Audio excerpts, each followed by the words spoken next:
Hello and welcome to the Handicapable Black Woman Throne Room. My view of humanity is a whole new tea. Grab something to nibble on, something to eat. Okay, I'm going to go right into part two. But yeah, just know there are so many different topics I want to cover, especially when it comes to disability life with politics, more dating with politics, and dating with disability.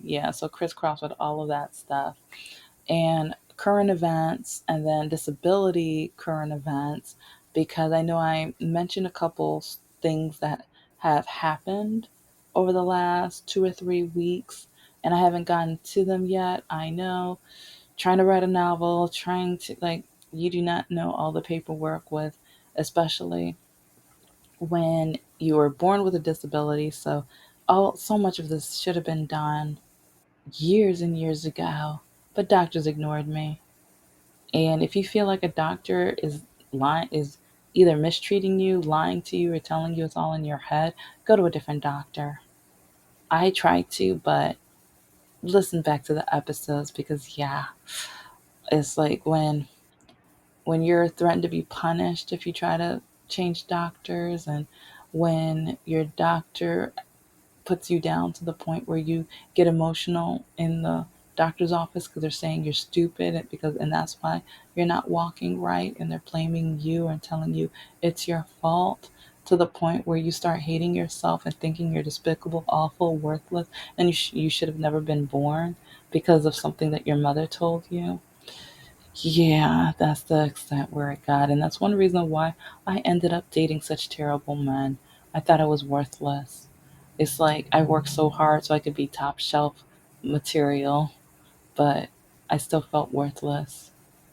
And but then it's like I want to be top shelf for myself. And that's one reason why I'm still single because I love who I am.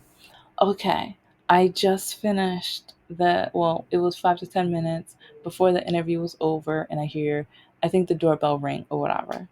And my sister comes to the door and tells me it's him. And I'm just like, I thought he said he was going to be running errands. What in the, like, so the guy's like, I was like, okay, let's just finish up. No worries. We're almost done anyway. And so we go over more information about disabilities and how a lot of America, they still limit us. And I mean, it was a really good interview because a lot of people don't understand the hardships. And it's like a lot of people don't, they think that they're spoiling us by putting a wheelchair ramp or putting Braille in the elevator. And it's just like, okay, so if you don't want to add all of these things in a building, that means you're going to always get phone calls from people with disabilities, or you're always going to have people asking everyone else for help. I need help to get up these stairs. It's like, unless you, like, they probably don't want me in the building anyway. So part of me is wondering, do you want to make sure buildings don't have wheelchair ramps because you're trying to tell me I'm not welcome? You're trying to tell me that I better not come here because you don't want me, someone who is, well, I've even had a man tell me that he doesn't want to date me because I'm deformed, and he will never date a deformed woman because he's better than that.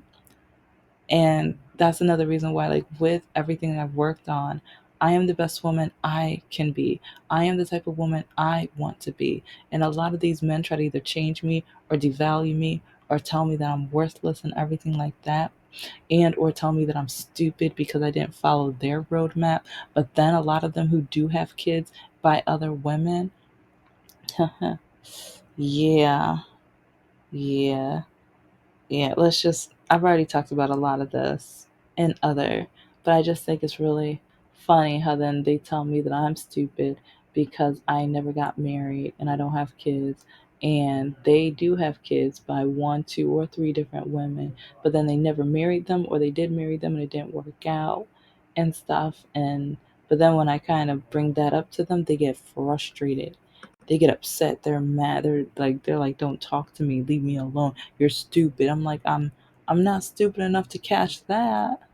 It's like you lived your life, I lived my life, and now, like, with some of their baby moms, it's like they not only need the money from the guy I'm dating. It's like they have to, like, because like a lot of the guys, told them not to go to school, told them not to go to college, told them not to try to get a career and stuff. So now that that woman doesn't have her own yet, or they're trying to figure out how to get their own, they are dependent on the money from the baby daddy. But then the baby daddy gets upset because they're like, oh, well, you got your nails done, and or you, it's like you're trying to be pretty for these other men when you had your chance with me. It's just, I don't know, it's just crazy. I'm we were done with the interview and everything, and my nails are not like, yeah, I kind of wanted to be a nail girl, but the type of nail girl where I just do my nails at home or whatever. But like I said, or yeah, I never know which order, but there was an episode where I mentioned how this I there was one guy that I was going out with, but I blocked his number because he said, well, if you're not willing to pay more attention on your nails and hair, or if you're not willing to pay, I think he said $60 to $80 for my nails, because he was like, I need you to bling. I need to see your nails sparkle when I'm walking up the block or when I'm walking up the driveway uh, to you or whatever. And I'm just like, what? And I'm like, I should be investing that money. He thinks investing is stupid. He told me investing my money is stupid. And so yeah, my nails were not done and everything. But so that kind of gets into the date or whatever. So I go to the door because my sister opens the door and I go towards the door, and he looks at me, and I'm like you should have seen his reaction. It was kind of odd. It was kind of odd, but it kind of reminds me of when I was teaching at the clearly a mistake university, because the dean is a no good bigot, but that's just in my opinion. But anyway, because yeah, once he saw me, even though on my paperwork I clearly said that I have a disability, and during the interview clearly told him I had a disability, but he didn't believe I had a disability until he saw me with my walker, then wanted to ignore me, and he basically wanted to make sure I never taught at that university again because of my disability, because he is, in my opinion, a no good, arrogant, awful, terrible, no-hearted bigot. Okay, but anyway, I'm about to go up to the door, and he sees me and he just acts like he is like just impressed, wowed, or whatever. And it was kind of like the same impression or like, yeah, when I was teaching at that university, and the week of my birthday, I was like, you know what? We're going to go outside. We're going to enjoy the weather and everything. And we're going to be able to not have our mask on, because, like, I followed the rules. It's like, you do not know how many times I would have to tell these young men, put your mask on. Then they'll roll their eyes. And then while I'm teaching, or if my back is towards them, they'll take them back off. Then I have to say it again. But it was so funny when we got outside, we're all sitting, or they're standing around talking and everything. I have my disability, so it took me a little longer to get out there. So I get out there, I have a seat, and then I remember I took off my work bag and my mask. Once I took off my mask, I noticed, like, it took like a couple seconds, it got so quiet. So quiet. You could hear an adorable rabbit fart. That's how quiet it was. And I just remember looking up, and all of my male students, because it was literally majority male students. I think I had two or three female students, and I think I think I had 15 to 18 male students in this class. So highly majority male. But it just got so quiet, and I got nervous. So then I look up. Every student is looking at me like dumbstruck. They are shocked. And I'm just like, is something in my teeth? What's going on? I don't get it. I don't know. And so finally, I'm looking at them. They're looking at me. I'm not saying a word. And then all of a sudden, one of my students says, or one of my male students says, dang, you're hot. And I'm like, okay, what? All right. So, anyways, like when I saw this guy react to me. It was kind of a similar reaction, and because he was speechless and everything. So, anyways, I tell him how I'm gonna be going outside and I'll meet him or whatever, and he's like, "Okay, cool, straight." So I go outside and everything, but I asked him beforehand. It's like, well, he was one reason why now I make sure I ask the exact model of vehicle, because I asked him how easy is it to get in your car. But no, I need to ask just for the model of car, because a lot of people, of course, they think it's easy because they don't have a disability. So yeah, walking up to that vehicle, I'm just like, how in the world am I going to get in there? And so, I mean, and the thing is, I've been slowly, I have a long ways to go, but I've been working out and trying to get my arms stronger and everything. So I was able to pull myself up, but oh my gosh, it was like, it took everything in me. But because like he had like his, I think it's his brother or cousin, I think it was his brother.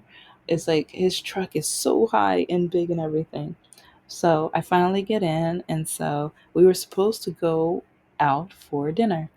But okay, guys, like even if we're not going through COVID, even if we're not going through a pandemic, if you guys are, if as men, if you're gonna make plans, if you're gonna, actually plan out what the date's gonna be, do your research, confirm before you do that. Okay, yeah, because the location, the restaurant that he said we were gonna go to, that he said was so good, and everything was closed.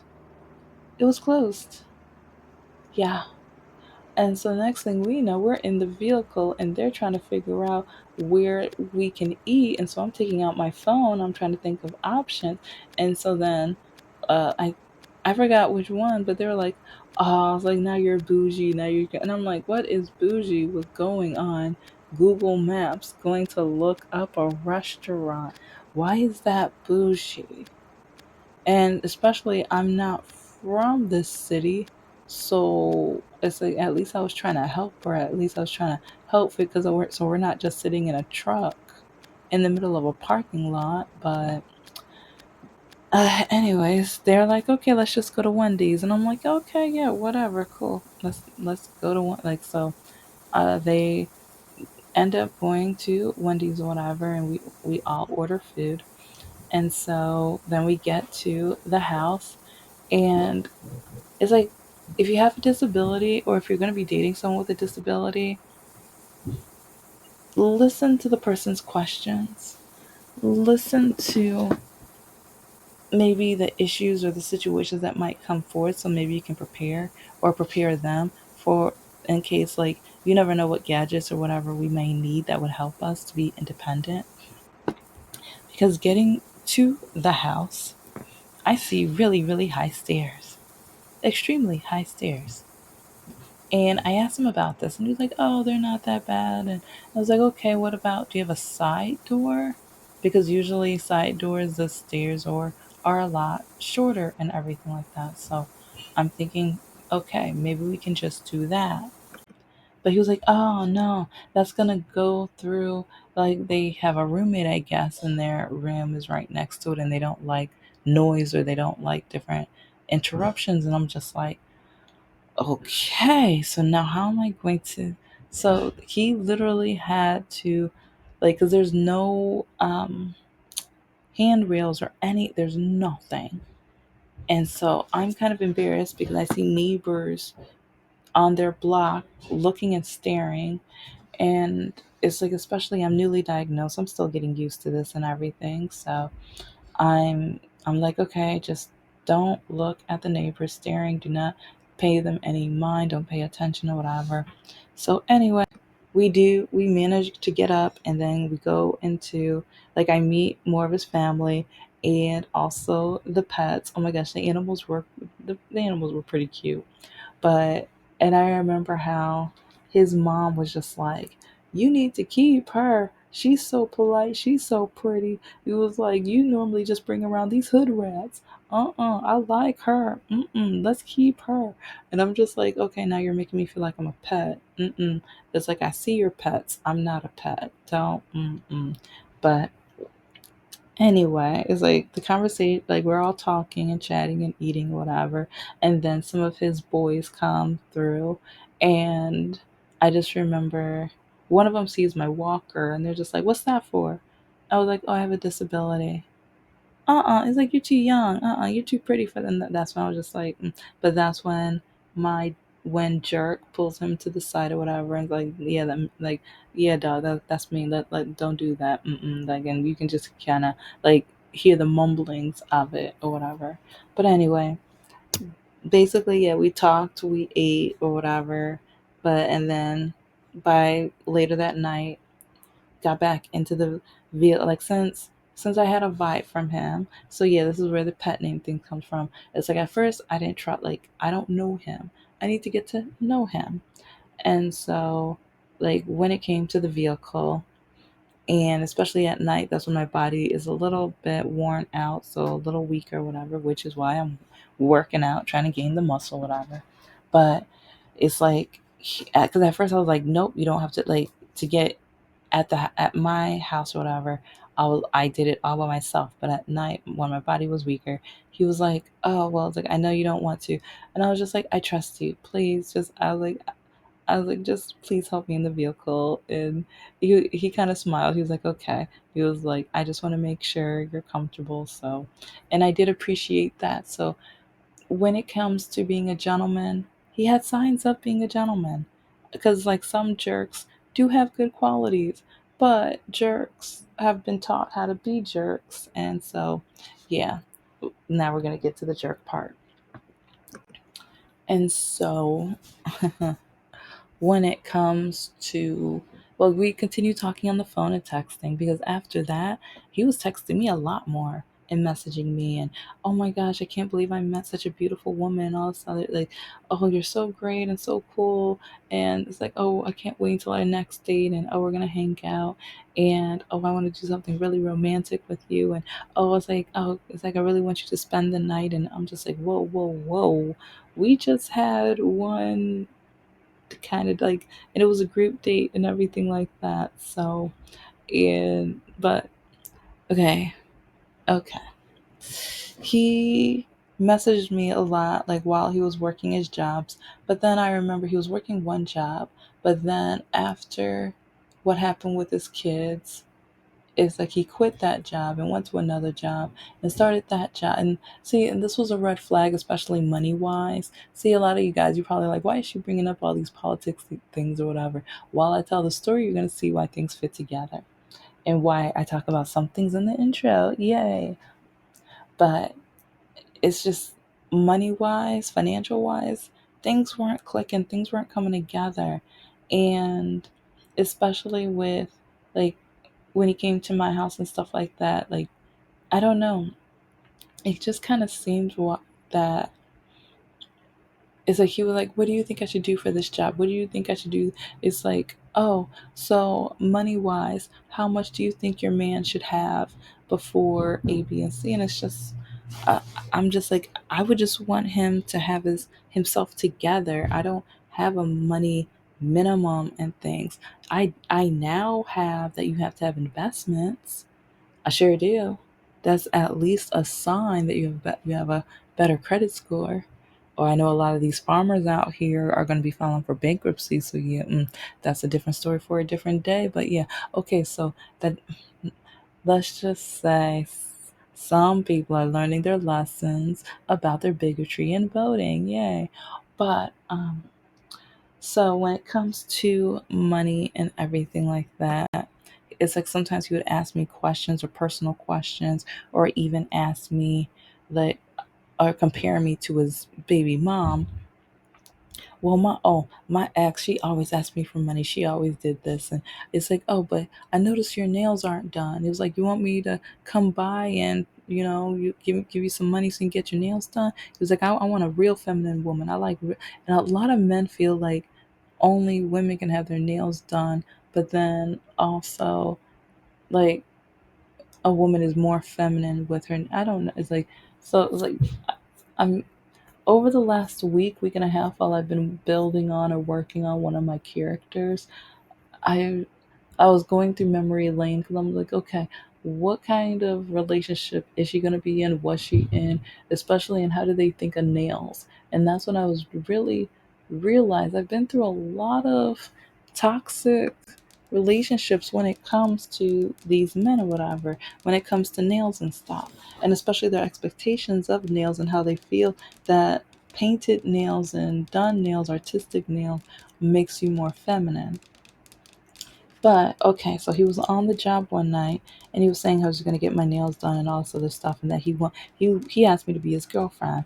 And I think he's asked me to be his girlfriend 2 or 3 times at this point, but I keep saying I want to get to know you, and I want you to get your kids. I want you that to be your focus, because if you go and get your, because one time he mentioned it's like he might just go to Alabama, get his kids, but he might stay in Alabama because he didn't see that much, in the state or whatever.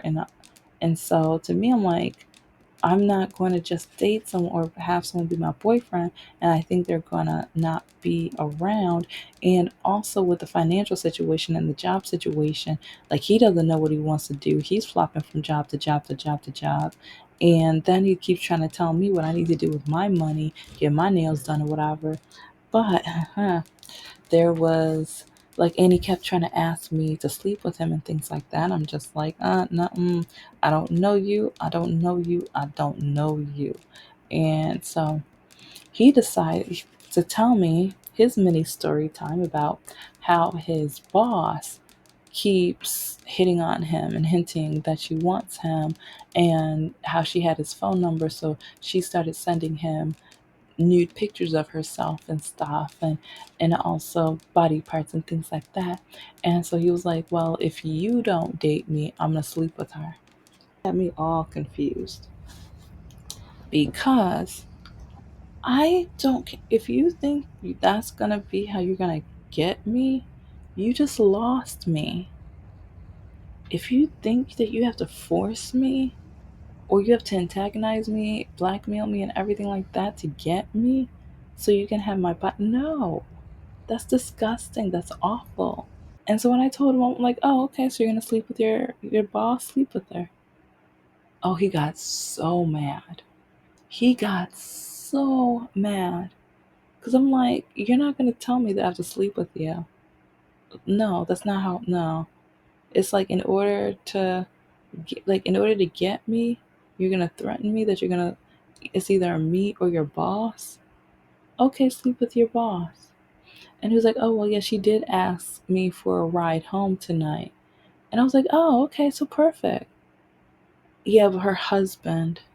So your boss is married, but you're not really going to care. And you're telling me that you're going to either sleep and have an affair or help your boss have an affair if I don't sleep with you. But you think that's okay. You think that's right. But then you think I want to be in a relationship with that type of man.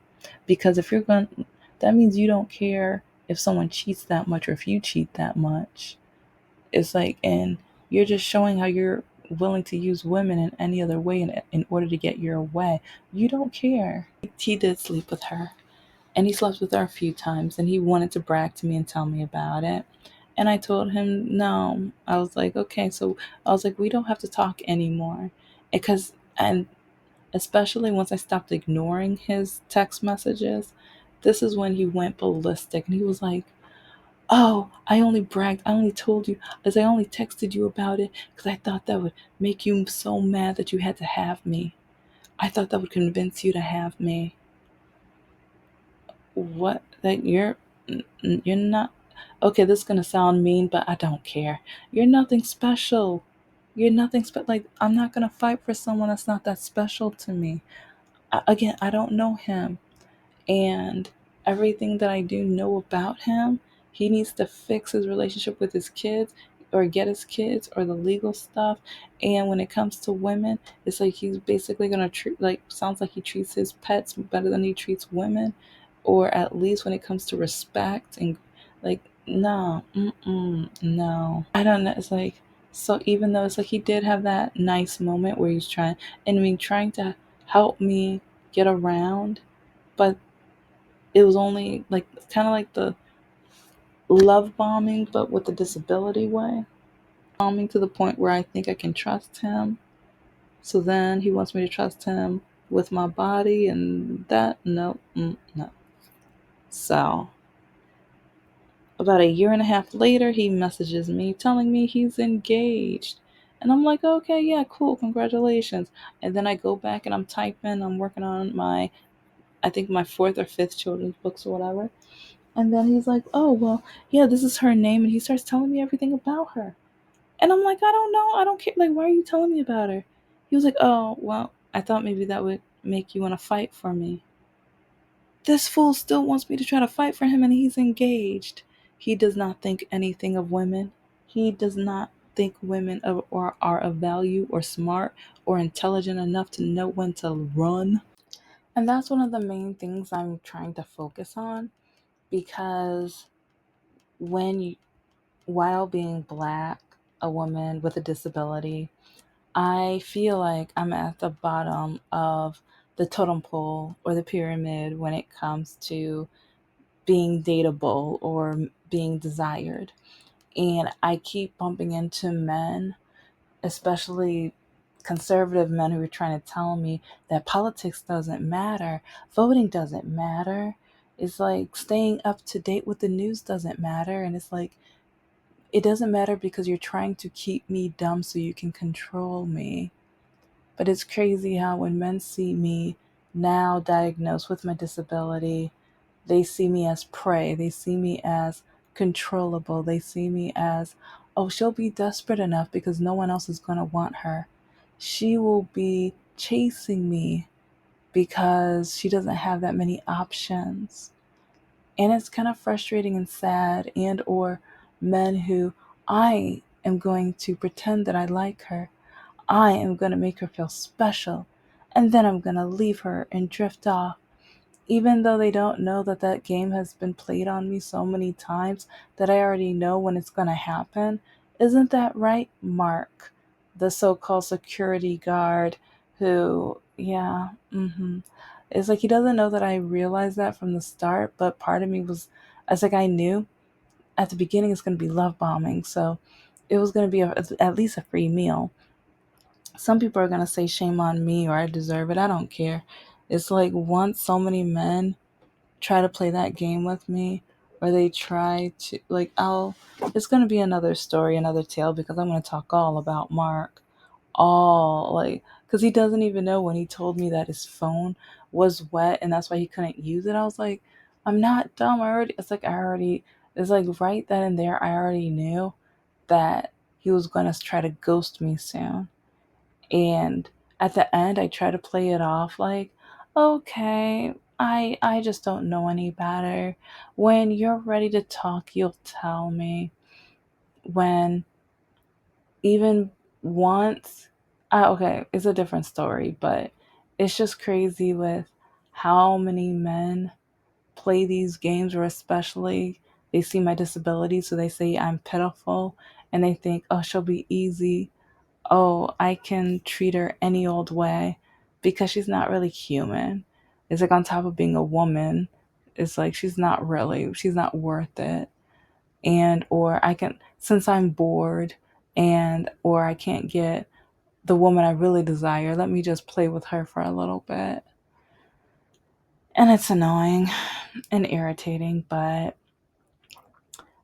I just feel like at least get some free meals out of it, get a few good phone calls, because sometimes the conversations gives me great research for my characters when it comes to their dating life and divorces and things like that, especially the lie, like Mark told me that his wife left him, but I see why she, like, especially after spending time with him, I see why she left him.